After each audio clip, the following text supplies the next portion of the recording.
Okay, let's unpack this. Imagine a scenario that, well, on paper, it just seems utterly unwinnable. You've got a young woman, pregnant, with absolutely zero formal legal training. Zero.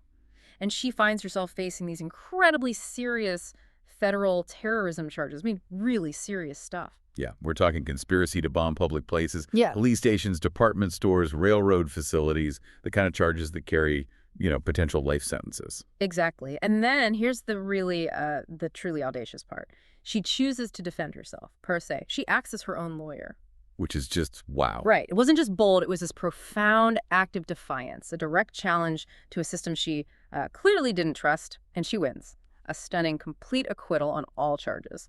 You've sent us some amazing material on Afeni Shakur, and honestly, we couldn't wait to dive into this one. So our mission today is really to understand how. How did she pull off this almost impossible victory? What does it tell us about individual determination, against overwhelming odds? And the sheer power needed to challenge these huge institutional forces, even from a jail cell. What's really fascinating here, I think, is not just her decision itself, but the context, the environment she was up against. This wasn't just any trial. We're talking the early 1970s, which was really the absolute peak of state repression against the Black Panther Party. The government, through the FBI and COINTELPRO, they officially viewed the Panthers as the greatest threat to internal security. So the stakes for Afeni and her 20 co-defendants, they couldn't have been higher. This was a political trial, absolutely. A life or death situation played out in court, basically designed to dismantle a movement.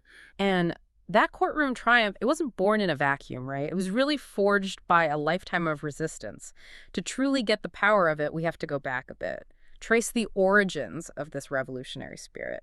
Afeni Shakur was born Alice Faye Williams, January 10th, 1947, down in Lumberton, North Carolina. Right in the heart of the Jim Crow South. Exactly. So she grew up in that brutal reality. Can you imagine a world where literally every part of life, schools, buses, even water fountains, is segregated, constantly reminding you of your supposed lesser status? It wasn't just hardship. It was like a daily fight for dignity, constant exposure to systemic racism, economic hardship.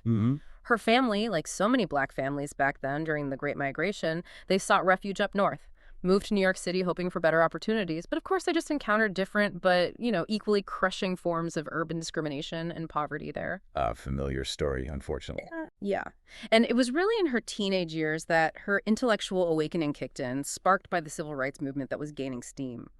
But a truly pivotal moment, the one that really pushed her towards more radical critiques, that was the assassination of Malcolm X in 1965. She was only 18. Right. That was a huge turning point for many people. It was. She saw the failures, or perceived failures, of peaceful protest, saw civil rights workers beaten, murdered, arrested, and this led her to conclude that, well, more fundamental revolutionary approaches were needed for true liberation. And it was then she shed her birth name, Alice Faye Williams, and took on Afeni Shakur, dear one in Yoruba, thankful in Arabic, which really reflected this deep spiritual and political evolution and a conscious rejection of what she saw as slave names. And her individual journey, as compelling as it is, it also serves as this really powerful lens into the broader Black liberation movement of that time.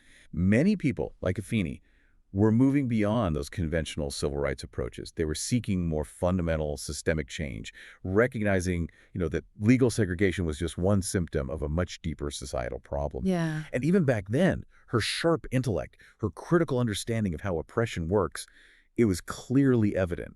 And that foundational understanding would prove absolutely vital later on when she took on the very legal structures designed to suppress her. That critical understanding, that yearning for systemic change, it led her straight to the Black Panther Party. In 1968, she was 21. She joined the Harlem chapter. She wasn't just drawn by the revolutionary ideology, but also by their, really comprehensive community organizing. Yeah, the practical stuff, the programs. Yeah, exactly. Think about the Panthers' 10-point program. Demands for freedom, full employment, decent housing, quality education, and crucially, an end to police brutality. These weren't just abstract ideas for her. They resonated deeply with everything she'd personally seen and experienced. Made perfect sense. And she quickly stood out. She was intelligent, dedicated, poured her energy into these vital community programs, the free Breakfast for Children program, setting up health clinics, leading educational initiatives. She wasn't just, following orders. She was an intellectual force. She was deeply studying revolutionary theorists, Frantz Fanon, Che Guevara, Mao Zedong, and integrating their ideas. Building her own framework. Right. But this period, we have to remember, was also the absolute peak of the FBI's notorious COINTELPRO program. This covert, often illegal operation designed specifically to disrupt and neutralize political organizations. And they explicitly targeted the Black Panthers as the greatest threat to internal security. Yeah, that context is absolutely crucial. It wasn't just standard law enforcement. It was political suppression, pure and simple, creating this intense atmosphere of paranoia, surveillance, which directly led to the Panther 21 arrests. And those arrests were huge. A coordinated strike against the party, April 2, 1969. Afeni and 20 other Panthers rounded up in these simultaneous raids all across New York City. And the charges, as you said, were incredibly serious. Yeah. Conspiracy to bomb those public places. If convicted, they were looking at potential life in prison. It was no joke.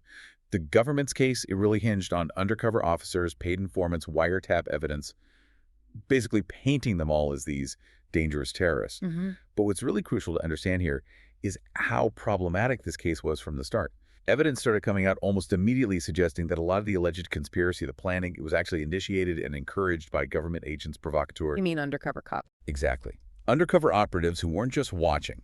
They were actively suggesting, maybe even pushing, the very criminal acts they would later testify about, which fundamentally changes things, right? Was this a panto plot or one largely manufactured by the state? That raises a huge question. It does. Was this really a criminal investigation or is it fundamentally political, designed to discredit and dismantle the Black Panther Party by any means necessary? And for Afeni, remember, who was deep in community organizing, the breakfast programs, the clinics, the sweeping charges, they came as a genuine shock, a really stark illustration of just how far the government was willing to go. It's almost hard to fathom. And from that shock, while she's awaiting trial, came that even more audacious decision we talked about.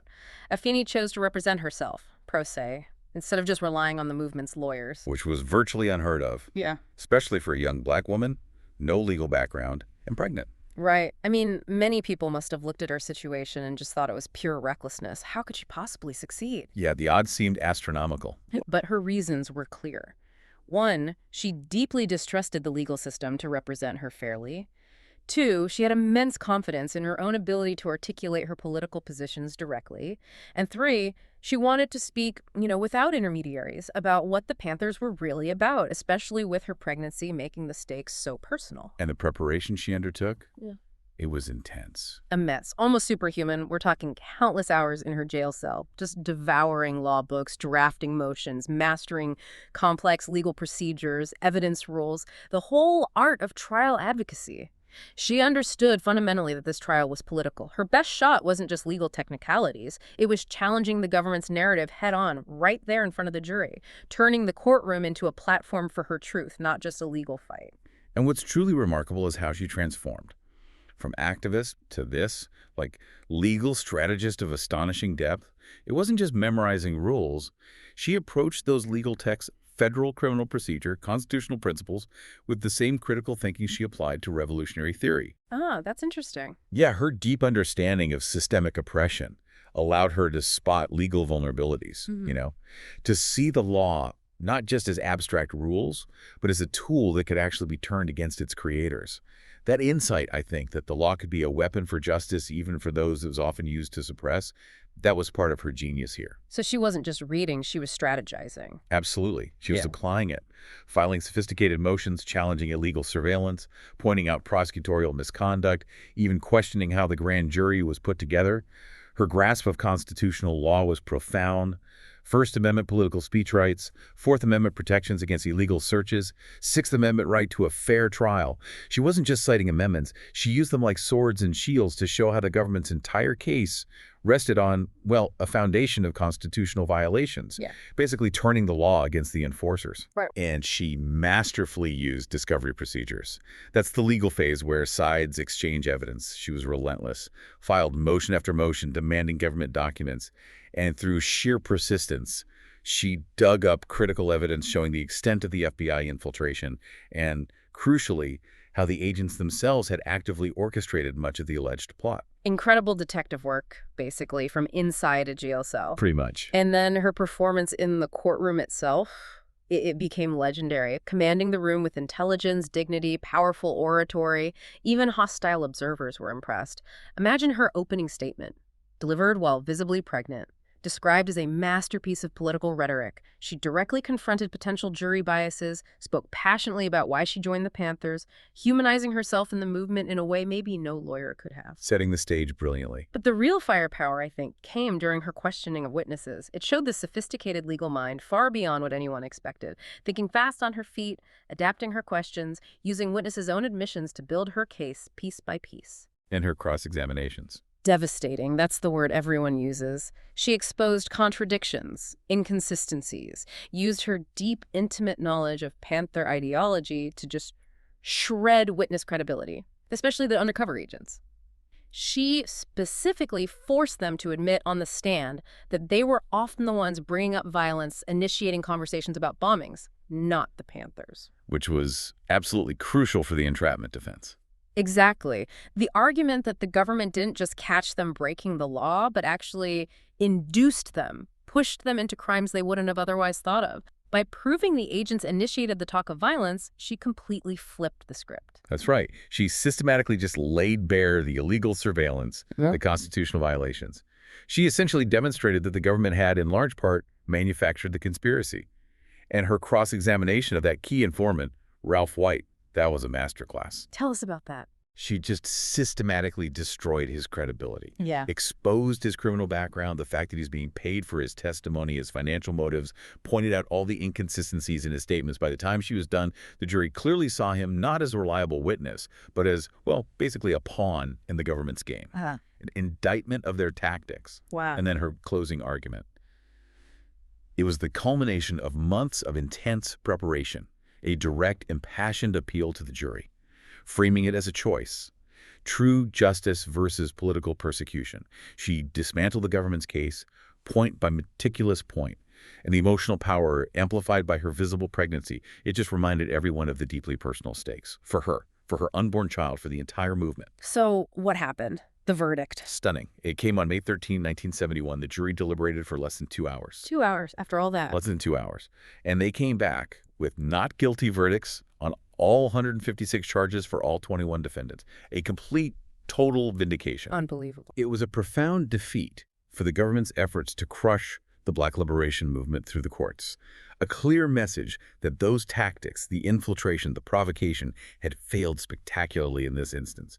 And it became this huge source of inspiration for other activists facing similar state repression, proving that even against seemingly impossible odds, intelligence, preparation, and sheer determination could win. It must have been a moment of just intense media attention celebration. Oh, absolutely. Her victory inspired activists everywhere, really cemented her status as this revolutionary icon. And her personal transformation, right? From activist to this sharp legal advocate. Those skills, that knowledge must have been invaluable later in life. Definitely. But we also have to acknowledge the enormous personal toll. Nearly 2 years in jail, pregnant, under that kind of extreme stress, facing life imprisonment.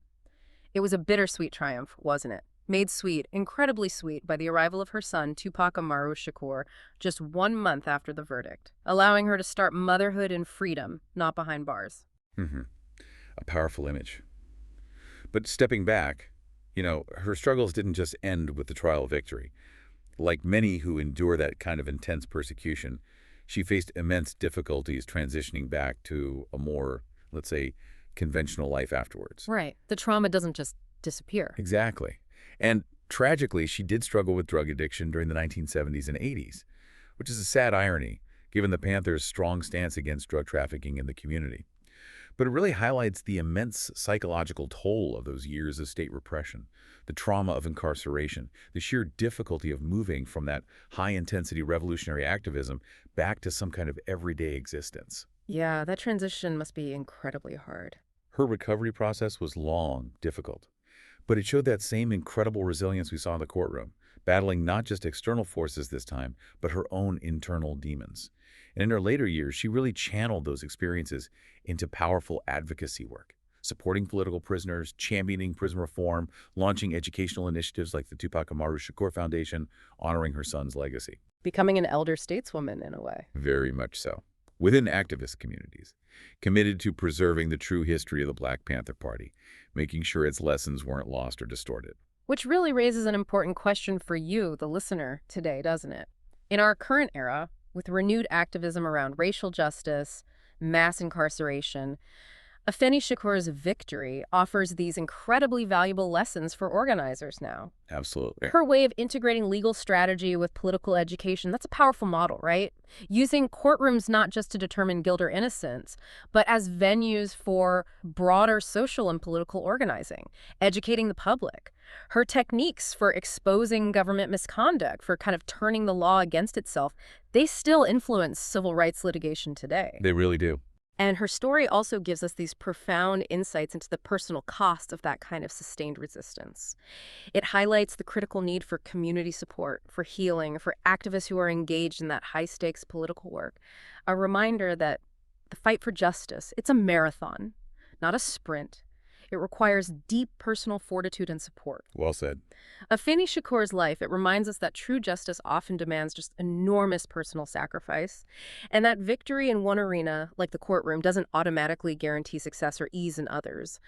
But her courtroom triumph, that specific, incredible victory, it stands as this enduring beacon, a testament to what's possible when ordinary individuals, armed with deep conviction and meticulous, intelligent preparation, choose to challenge the seemingly impossible. So maybe the question for you is, what institutional, unwinnable challenge do you see around you today that could benefit from that kind of deep dive, that kind of defiant, intelligent preparation? Indeed.